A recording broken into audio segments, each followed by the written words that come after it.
Do you make beats and instrumentals? Are you a mixing and mastering engineer looking for clients? That's what we're going to be looking at in this episode of the New Music Industry Podcast.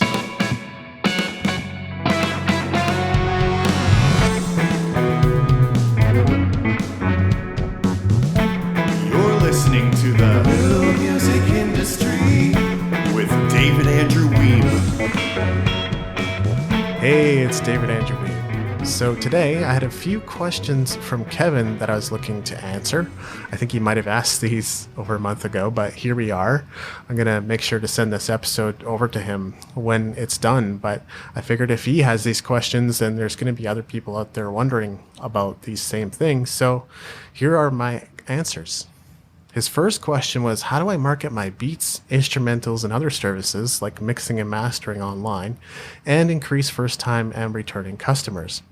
Now, Kevin, if you haven't done this already, set up a professional-looking website. My recommendation is to take advantage of a hosting company like SiteGround. That's our favorite. You can go to musicentrepreneurhq.com/SiteGround if you'd like to support us. You don't necessarily have to obsess over design. Simple is often better than complex these days. But just pick a really nice theme and customize it until it looks and feels right to you. You also want to showcase your portfolio, so show samples of your beats or instrumentals. You don't have to give everything away, but you want to make sure that people can get a sense of what you're capable of on your website. And the number one thing to prioritize on your website is the collection of emails. I would suggest experimenting with a simple capture form as well as with a lead magnet. People sometimes like to access something for free that will be valuable to them in exchange for their email, and sometimes won't even give you their email without that extra step. There's a great book called Magnetic Marketing that really explains this process in detail, although you don't necessarily need to access that resources. The point is, if you have something your audience wants and you're giving it away, they're more likely to give you their email address as well. And if you have their email, you can follow up with them in your weekly newsletters. So make sure to establish that routine of creating weekly newsletters with content. We'll get to content in a moment, but that's another important piece. If you're using a payment processor on your website, then you also want to make sure that you can collect emails and people's contact information so you can follow up with them.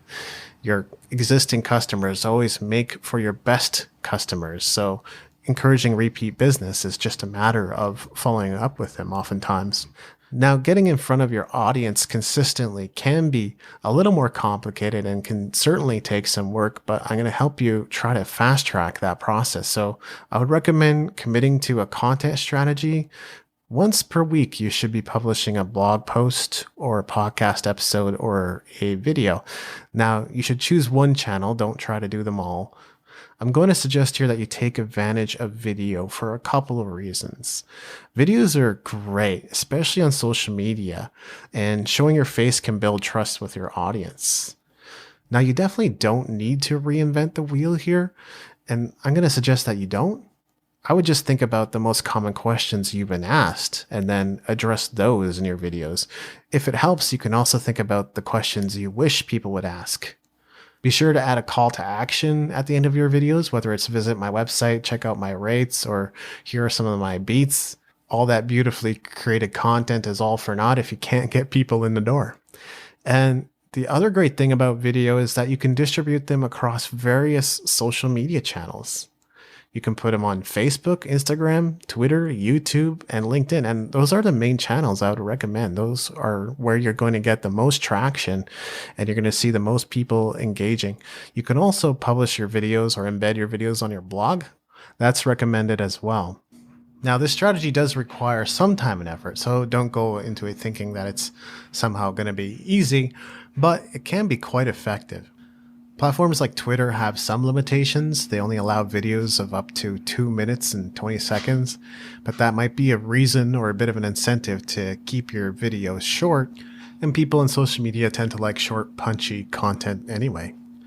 Kevin's second question was, how do I professionally approach small artists on Instagram or through email? Now, you're probably aware already that artists are generally budget conscious and don't want to be sold to. So you're dealing with a bit of a price-sensitive audience. That said, I still see some ways you can approach this. I think it'd be good to think of this in terms of qualification, not them qualifying you, but you qualifying them to make sure they're a good fit. Now, you're going to want to approach artists differently depending on the services that you are looking to sell. So let's talk about your beats and instrumentals first. I'd imagine your target audience is vocalists, rappers, and people who don't play instruments, because most musicians don't need beats or instrumentals. So you want to start off saying something along the lines of, "Hey, I listened to your stuff. It's quite good. Would you be interested in collaborating?" Now, just so you know, this is not a bait and switch. We're not going to turn around later and say, "You need to pay for my services." That's not it at all. But there is a strategy behind this. So your goal at this point is just to get them in the door, not to sell them. And when you get a yes, then work on a small scale project with them to show them what you can do. Now, I realize this is time intensive, but there's different ways to leverage this. But you could just do one of these per month, film the whole thing, and then share that content on your various channels. If the artist has a good experience with you, they're going to tell their friends, and you're making a video should also help you generate a lot of new leads. Now let's look at your mixing and mastering services. The first question you should be asking is not whether they need your mixing or mastering services. Your first question should be, are you working on a new release right now? That's going to pre-qualify them, right? There's a whole process to this, so we want to pre-qualify them before we try to sell them anything. And remember that people love to talk about themselves. So if they are working on something, then ask them a few questions about their project and why they're excited about it before advancing the conversation. Now, after you've had a few exchanges, don't go on too long, maybe 5 messages or so, send them to your website where they can see your rates. Now, you can still keep this relatively low pressure and just say something along the lines of, "I'd love it if you keep me in mind for future projects. Here's my website. Sign up for the free email list while you're there for some free tips, and let your website do the rest." And that way you can keep following up with valuable content on a weekly basis. Kevin's third question was, how do I network and build connections? How do I utilize them to get major placements and work with larger artists? Well, here's a harsh reality, Kevin. The less you're willing to invest, the lower the quality of the connection is ultimately going to be. You really get what you pay for. For a lot of reasons, there's no easy way to break into the mainstream without having paid a price, because the artists who've gone before you have all paid a price to be where they're at.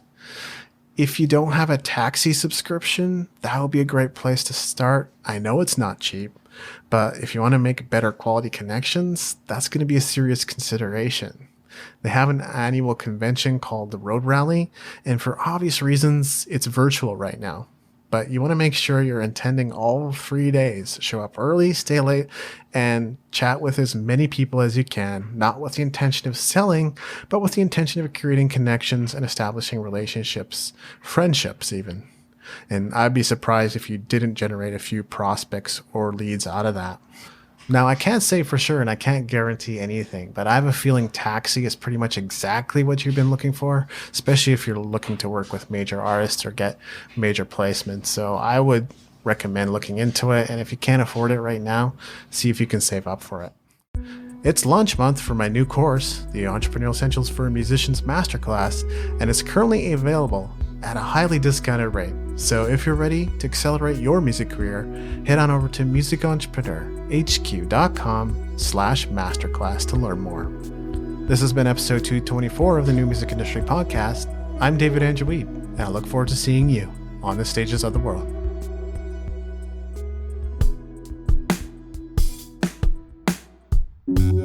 Thank you for listening. Music in this episode was brought to you by Brian Young. Wherever you're listening to this right now, please consider leaving a 5-star review and comment to help us get the word out about the podcast.